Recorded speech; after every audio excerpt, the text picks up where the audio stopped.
Okay, only after the first wash with the water and the stones underwater has dried completely, we can move on to the second wash with the forest and mountain reflection in the water. You see that I lightly wet this white area here, but I don't wet the whole water area, I only wet this white triangle, so that I can work on the color transitions in the reflections as long as possible. I mix this green tone again that I used for the upper part of the sheet. I use cadmium yellow, lemon yellow mixed with ultramarine. And I paint the reflection of the lit parts of the trees.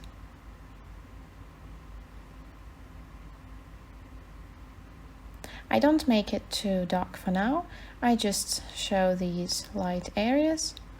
We'll have time to darken the reflection.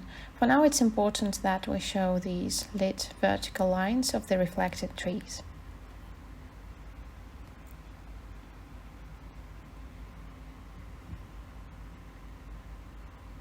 And of course we darken it using Payne's Grey again, maybe ultramarine, possibly add in some violet, a little orange to mute the mix. It gives us this dark green hue, and I apply such vertical strokes around these spots, showing the reflection of the trees.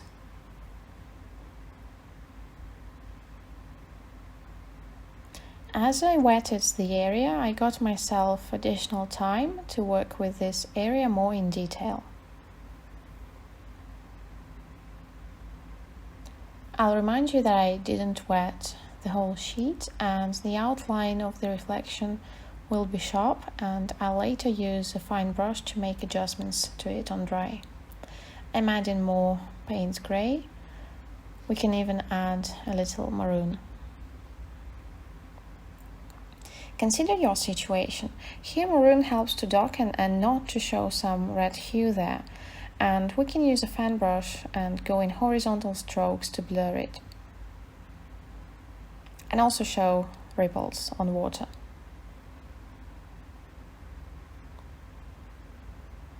We can even take a white flat brush.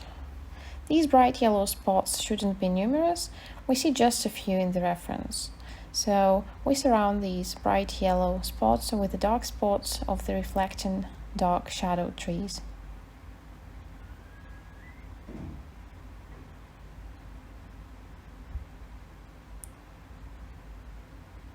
I use a fan brush and go in horizontal strokes to blur it again. I'll zoom it in. The reflection starts to look suitable. Next, I take a fine tip brush by Pinex that I loved so much, and I start to work on the fine details in the area where the reflection ends with these fine waves. In order to convey this effect, I work in confident horizontal strokes. You surely must have a trained hand to work with these strokes. I'm used to it. I rest my elbow on the table and paint the lines in such swinging strokes.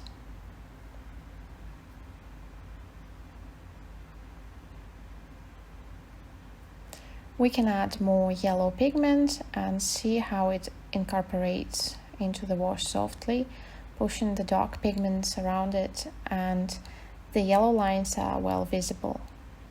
Alternate the light yellow lines with the dark ones here. And we continue shading.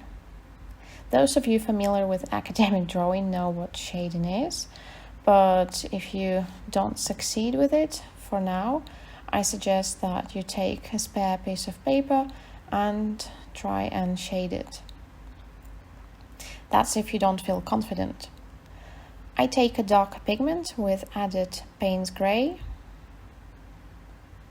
a little cadmium yellow, and I go in these horizontal strokes right over the reflection.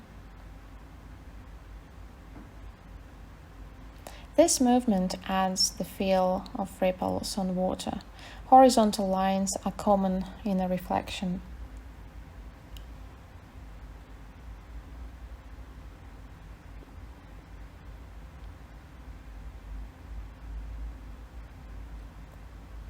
I continue to work in this manner.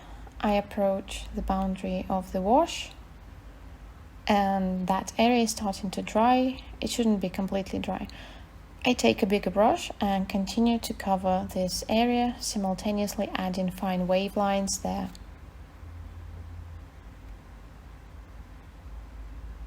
A synthetic fine tip brush is really useful here. We can also use it for the fine line shading like this. You see it works, but they look a bit thicker. If you've stained something, you can fix it with a tissue. If you do it quickly, this drawback will go unnoticed.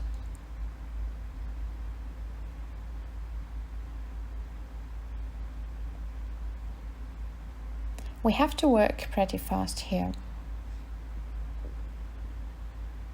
I add more orange pigment in the foreground reflection because in the reference we can see the sand bed and it's kind of swamp green. It's actually a very beautiful and expressive color. So here we confidently add more orange.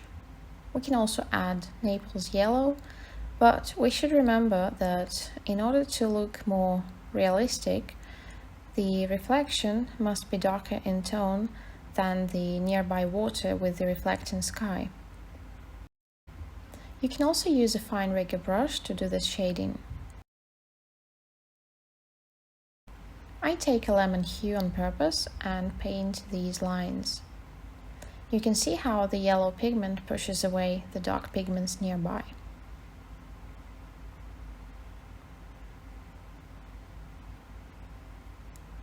In the places where this reflection touches the sky reflection, we should paint these lines with a more delicate and fine brush, and we should work on the configuration of the reflection.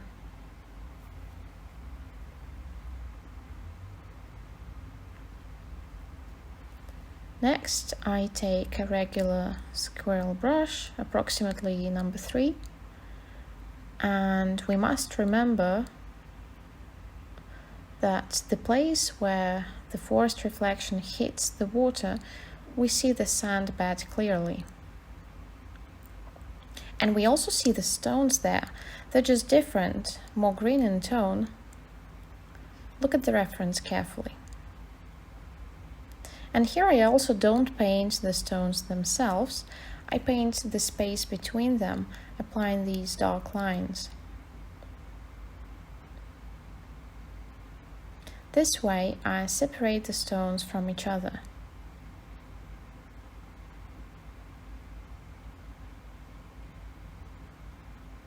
You can notice how fast I act, but at this point I didn't speed up the video. We really need to act quickly while the wash is still moist and while we can paint on wet so that the stones underwater look blurry.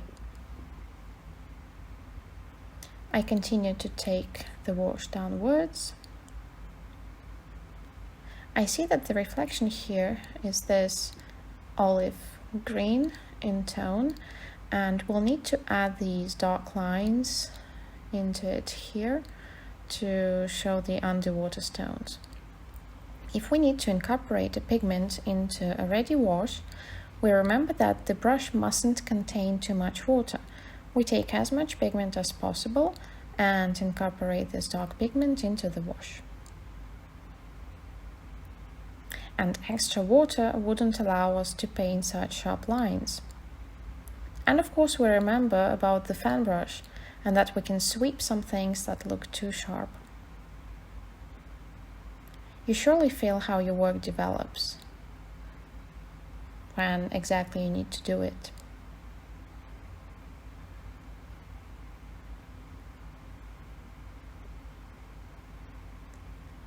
The wash is drying here, but we see it's not that terrible. In this case, I'm working on an almost dry wash using a fine squirrel brush, showing the stones underwater.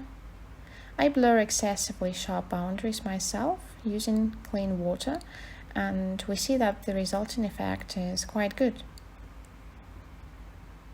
And it looks as if we painted the stones on wet. While I continue to work on the wash with the reflecting forest, and we can do it by painting these lines that we see. They have an interesting configuration. Again, I don't copy them off the reference. I try to feel their character, this brokenness and plasticity of the waves. And I try to show it as well as find the light areas in my water wash that I had painted blue. I'll remind you that the most prominent parts of the water are the places where the reflection is most noticeable.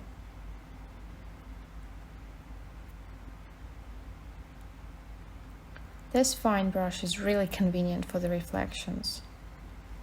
Of course, I managed without it before using an ordinary rigger brush or a fine tip brush. Actually, the options are numerous here. A calligraphy brush is another good match. Don't forget that your skills matter the most. The tools are important, of course, but if you have enough skill, you can tackle the work at hand with practically any tools.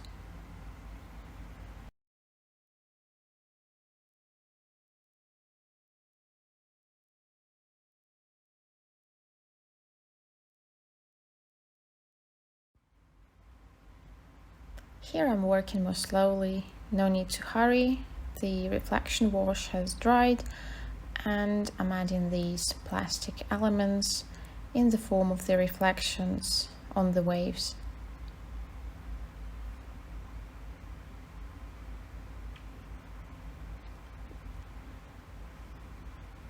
Of course, the waves aren't that big here, but we can trace a little movement. If they are there, the water has a certain irregularity. There is wind on the surface, and so the reflecting forest gets interrupted and this play of lines appears on the surface. One of my favorite things in works, as you could have already noticed, is these ripples lines on the water.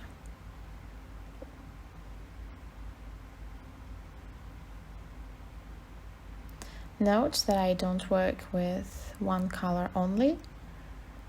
I try to see where the reflection is located in the reference. If there is a light stone under the reflection, then the reflection there will be lighter green.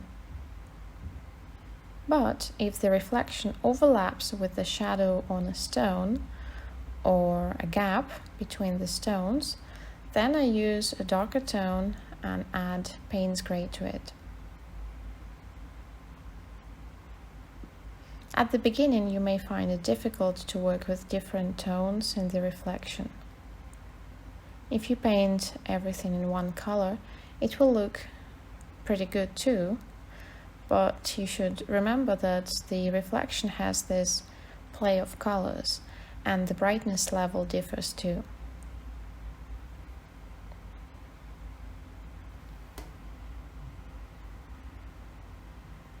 It kind of copies the pattern of the stones on the sandbed. It's just more green in tone because the green color of the reflection overlaps with it.